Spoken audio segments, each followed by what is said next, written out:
Hey viewers, Tanvi this side. आज हम political science का 9th क्लास का चैप्टर कॉन्स्टिट्यूशनल डिजाइन पढ़ेंगे। इसका सेकेंड पार्ट पढ़ेंगे। इसमें हम making of the Indian constitution पढ़ेंगे कि किस तरीके से इंडियन कॉन्स्टिट्यूशन को बनाया गया, ठीक है, और उसमें किन लीडर्स ने काम किया, कौन थे उसके अंदर, तो ये सब चीजें हम पढ़ेंगे, राइट। तो ये हम पढ़ेंगे इसके अंदर। तो let's start. Like south Africa Indian constitution was also drawn up under adverse constitution.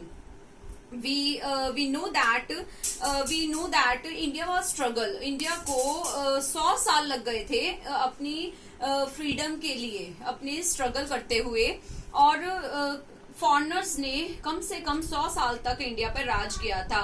ये आप भी जानते हैं, ये मैं भी जानती हूँ, राइट। तो क्या हुआ, कैसे हुआ कि इंडियन कॉन्स्टिट्यूशन बनाया गया, उसमें क्या स्टेप्स थे।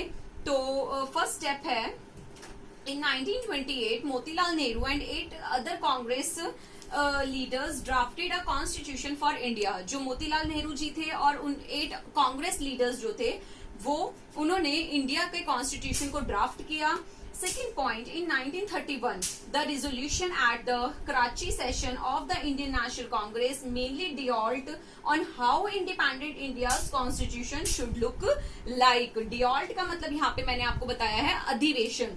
तो कैसे इंडियन नेशनल कांग्रेस अधिवेशन हुआ, और ये देखा गया कि हमारे इंडिया, जो हमारे इंडिपेंडेंट इंडिया है, जो हमारा स्वतंत्र भारत का कॉन्स्टिट्यूशन है, वो किस तरीके का होना चाहिए। Third point, both documents were committed to the inclusion of universal adult franchise, right to freedom and equality and to protecting the rights of minority in the constitution of independent India। तो किस तरीके से documents के अंदर किस तरीके से जो माइनॉरिटीज हैं उनके राइट्स को, उनके अधिकारों को उनको प्रोटेक्ट किया गया, कैसे वहां रखा गया, इक्वालिटी, फ्रीडम, इसके बारे में ये सब चीजें रखी गई कि हमारे जो स्वतंत्र भारत का जो कॉन्स्टिट्यूशन है उसमें इन सभी बातों का ध्यान रखा गया। तो इससे क्या हुआ कि जो हमारे कुछ लीडर्स थे उन्होंने कुछ बेसिक वैल्यूज, जो पॉइंट्स थे, वो ध्यान में रखे। अब क्या होता है, elections were held in 1937 to provincial legislature and ministries all over the British India. इससे क्या हुआ, जो हमारे ब्रिटिश गवर्नमेंट थी वो नॉन डेमोक्रेटिक थी। सबसे पहली बात, वो डेमोक्रेटिक तो थी नहीं, वो नॉन डेमोक्रेटिक थी, जिससे उनको वोटिंग राइट्स कम मिले। अब वोटिंग राइट्स उन्हें कम मिले तो इससे जो हमारी ब्रिटिश गवर्नमेंट थी वो वीक होती चली गई। जैसे ही वो वीक होती चली गई, हमारे जो लीडर्स थे, जो हमारे इंडियन लीडर्स थे, जो हमारे इंडियंस थे, उन्होंने इस चीज का फायदा उठाया। और फायदा कैसे उठाया कि उनके इंस्टीट्यूशन में काम करके सब चीजें सीखी, देखा उन्होंने, और इस तरीके से उन्होंने जो बहुत सारी एक्टिविटीज दी वो लर्न की।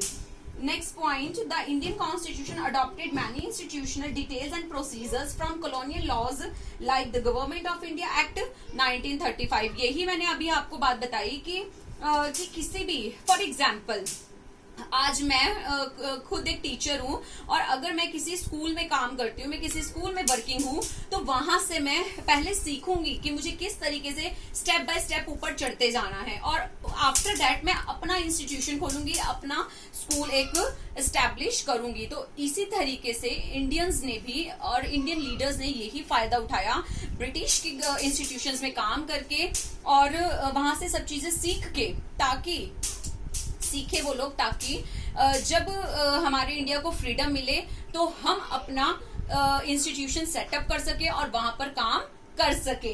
तो एक और मैं आपको बात बताना चाहती हूँ। 1935 से मुझे ध्यान आया कि आरबीआई की जो एस्टेब्लिशमेंट है वो 1935 में ही हुई थी।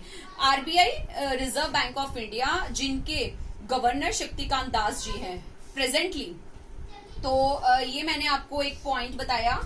Next point, Indian leaders were inspired by the idols of French revolution, Russian revolution and American revolution. तो जो हमारे इंडियन लीडर्स थे वो इंस्पायर हुए किस चीज से, फ्रेंच रिवॉल्यूशन से, रशियन रिवॉल्यूशन से और अमेरिकन रिवॉल्यूशन से। तो मैं इस पे भी एक एग्जांपल आपको लाइव एग्जांपल देती हूँ। जिस तरीके से कोरोना वायरस फैला अदर कंट्रीज में, चाइना में, इटली में, और वहां पर जिस तरीके से स्टेप बाय स्टेप उठाए गए कि किस तरीके से हमें उस चीज को मतलब जिस तरीके से हमें रोकना है या हम क्या सावधानी बरत सकते हैं, हमारी प्रिवेंशंस क्या हैं। तो हमारे जो प्रधानमंत्री हैं, जो हमारे प्राइम मिनिस्टर हैं, उन्होंने भी वो स्टेप बाय स्टेप देखे, उसको केस स्टडी की और उसी तरीके से हमारी कंट्री में वो अप्लाई हुआ। ठीक है, तो जब हम किसी कंट्री की केस स्टडी करते हैं कि वहां किस तरीके से क्या चल रहा है, उसको हम स्टडी करके अपने कंट्री के लिए अप्लाई करते हैं। तो ये इसका एक बहुत अच्छा एग्जाम्पल है। तो आज मैंने आपको making of the Indian constitution बताया। प्लीज मेरे चैनल को लाइक करें, सब्सक्राइब करें और प्लीज अपने कमेंट्स मुझे देते रहें कि क्या आपको अच्छा लग रहा है, मुझे अपने व्यूज बताते रहें। Thank you so much.